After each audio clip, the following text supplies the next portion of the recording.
نحمده ونصلي على رسوله الكريم اما بعد فاعوذ باللہ من الشیطان الرجیم بسم اللہ الرحمن الرحیم۔ تمام دیکھنے والے میرے دوست حضرات، میرے بہن بھائی جو بھی مجھے دیکھ رہے ہیں، سب کو میری طرف سے السلام علیکم ورحمۃ اللہ وبرکاتہ۔ آج میں آپ کو ایک ایسی حدیث سناؤں گا جو کہ سب کے لیے بہت ہی فائدہ مند ثابت ہے۔ باقی حدیثیں بھی فائدہ مند ہی ہوتی ہیں، بس سمجھنے والا ہو کوئی تو۔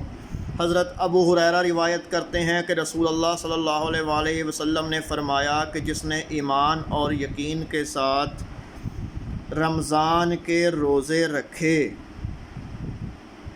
تو اس کے اگلے گناہ معاف کر دیے جائیں گے۔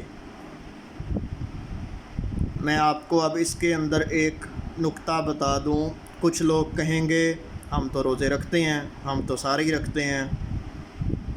اس کے اندر جو ایک نکتہ ہے، جیسا کہ حدیث کے شروع میں کہا گیا، جو شخص ایمان اور پھر یقین، یعنی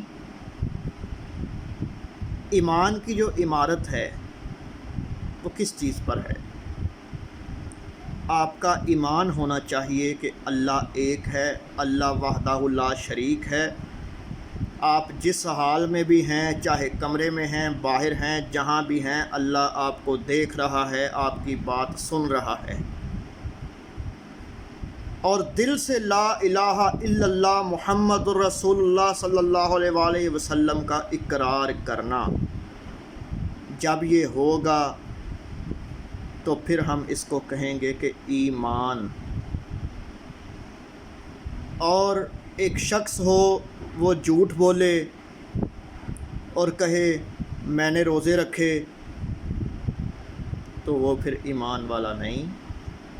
جو جھوٹ بولے، وعدہ خلافی کرے، امانت میں خیانت کرے، اس کا ایمان مکمل نہیں، وہ منافق ہے۔ تو اس حدیث کے مطابق گناہوں کی معافی ان کے لیے ہے جو ایمان اور یقین کے ساتھ رمضان کے روزے رکھیں گے۔ امید کرتا ہوں آپ کو میری یہ باتیں پسند آئی ہوں گی۔ دعا فرمائیں اللہ مجھے حق بیان کرنے اور آپ کو سننے کی توفیق عطا فرمائے۔ وما علینا الا البلاغ المبین۔